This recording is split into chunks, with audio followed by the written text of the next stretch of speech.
Hi, my name is Shane, and today I'm going to be talking about some trans terminology.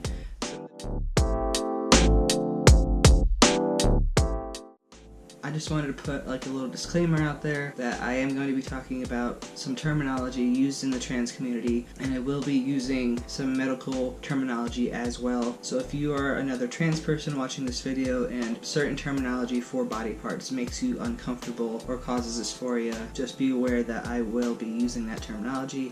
As for my friends and family, I am mostly making this video for you so that you can learn about the terminology that I might be using in my future videos as I talk about changes that are happening to me, and also just so that you are a little more educated on what a trans person goes through. So if you're all cool with that, feel free to watch this video, learn a little bit, open your mind a little bit more. Let's talk about some trans stuff.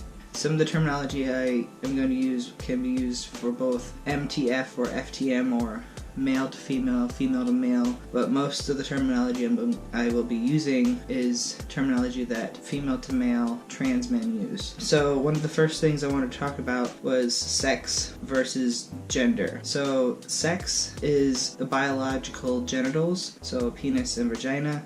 Gender is how you identify. Transgender is when a person whose sense of personal identity and gender does not correspond with their birth sex. And there's also transsexual, which is just another word that some people use for transgender, a person who emotionally and psychologically feels that they belong to the opposite sex. So some older trans people may consider themselves transsexual because at the time that's what you were transsexual. Nowadays some people feel like transsexual is a slur, and so they prefer to use the term transgender, but essentially it's the same thing. So my sex may be female, but I identify as male, so therefore I am trans because my gender does not align with my sex. There's also people who are non-binary, so that means that they do not identify as male or female, but could identify anywhere on the gender spectrum.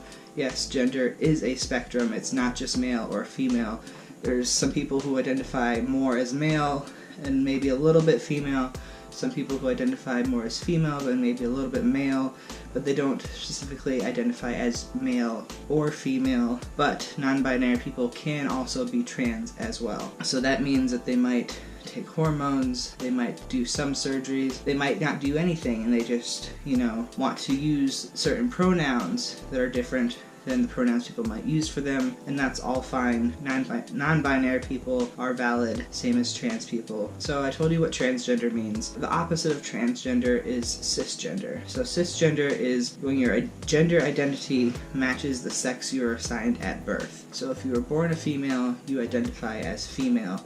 If you were born a male, you identify as male. You are considered cisgender. Part of being trans or transgender, transsexual, is that you have some sort of dysphoria about your body. Now dysphoria, the general word of dysphoria, means a state of unease or generalized dissatisfaction with life, whereas gender dysphoria is the distress a person experiences as a result of the sex and gender they were assigned at birth. In this case, the assigned sex and gender do not match the person's gender identity, and the person is transgender. So transgender people typically experience dysphoria about their gender. They can also have specific dysphoria about different parts of their body, like their hair. For example, I was very dysphoric about my hair for a long time. Before I had a word for the feeling, I just knew that my hair did not match who I was. All I knew is that I wanted short hair. I wanted to have that freedom, but I felt like I couldn't, like I was trapped. So I cut my hair, and that,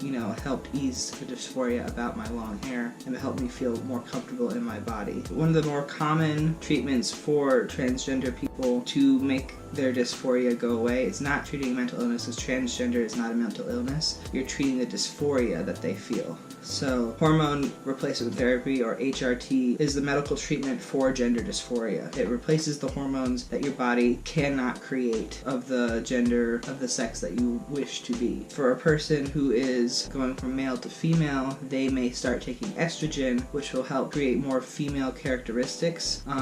And for a person going from female to male, they may start taking testosterone, which will help bring on more masculine characteristics. Now, for people who are non-binary, they may choose to take hormones because they may feel more masculine or more feminine, and so they may choose to take hormones so that they feel a little more comfortable in their body, but it doesn't necessarily mean that they feel like a man or a woman. It's just that's what helps them feel less dysphoric about themselves. So they may desire to have a beard, or they may desire to have a more angular face or a more round face. They may desire to have a deeper voice or a higher voice. Hormones can help with all of those things, but you can't pick and choose what hormones give you. Another way that trans people help alleviate dysphoria is through top surgery and bottom surgery. Top surgery is when female to male trans people have a mastectomy, so that gets rid of the breast tissue and creates a more masculine chest. Now for the other side of it, those going from male to female, they may choose to have breast implants to create the appearance of a female chest to help ease their dysphoria. It's all top surgery, just different ways of doing it. Now, just because people are trans, it doesn't mean that they have to have hormones or that they have to have any surgery. That's like one of the biggest questions that people have when they meet someone who is trans is, are you going to have surgery? And as a person who's just starting out, they might have thought about it, they might not have thought about it. They may not want to talk about it because it's a very personal thing, especially when it comes to bottom surgery. It may surprise a lot of you, but a lot of trans people don't necessarily want to have bottom surgery because bottom surgery is very invasive, like sometimes multiple surgeries to get the desired results, and there can be a lot of complications. So for a trans man, that might be metoidioplasty. It also might be phalloplasty. For a trans woman, that might be vaginoplasty. There's a lot more that goes into it than just that, but I'm not going to get into that. When you take hormones, there's a few things that can happen as someone who is going from female to male. I'm not going to talk about the other side of things because I am not going from male to female, I'm going from female to male. So one of the things is what trans men call bottom growth. Hormones can cause the clitoris to grow into what looks like a tiny penis. So when people are talking about bottom growth, that's what they're talking about. They're talking about their clitoris growing. So there's another thing that you might hear trans people say. They might say AFAB or AMAB. AFAB is assigned female at birth, so they may refer to themselves as AFAB. All it means is they were assigned female at birth, rather than saying that they were born a girl or born a boy, because that's not true. They weren't born a girl or a boy. They were assigned a sex at birth. That doesn't mean that they align with that. AMAB is assigned male at birth, so a trans woman may refer to themselves as AMAB. Another thing you might hear trans people say is they may talk about passing. Passing is when a trans person is seen by the general public as their preferred gender. For a trans woman, that may be that they want the general public to see them as a woman. When they see them as a woman all of the time, they consider themselves passing. That's what trans people are talking about when they say that they are passing. But you don't have to pass to be trans. For a lot of trans people, that is the goal, is to eventually pass. Passing might be a difficult thing to achieve, so until they get to that point of passing with hormones, there might be a few things that they do. So one of those things is they might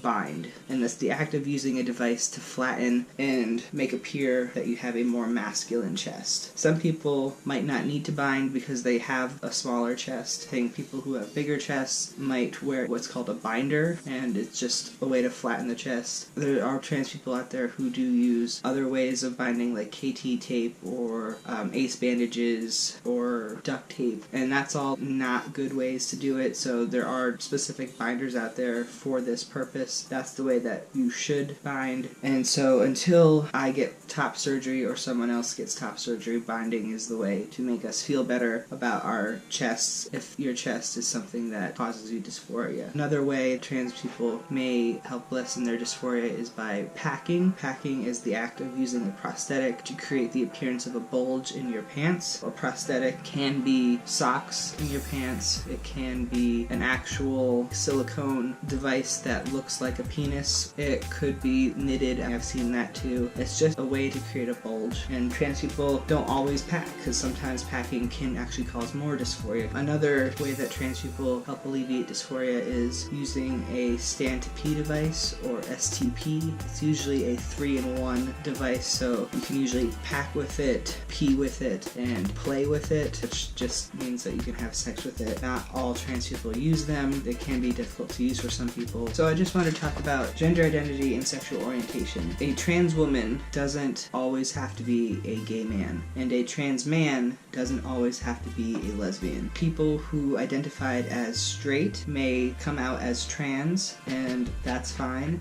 People who identify as gay may come out as trans, and that's fine. So for me, I identified as a lesbian, and I came out as trans, so now I identify as a straight man. But someone who was straight before, like if I identified as straight, came out as trans, I now identify as a gay man. So that confuses people for some reason, but sexual orientation and being transgender don't go hand in hand. Someone can be gay or straight and be trans, and that's perfectly fine.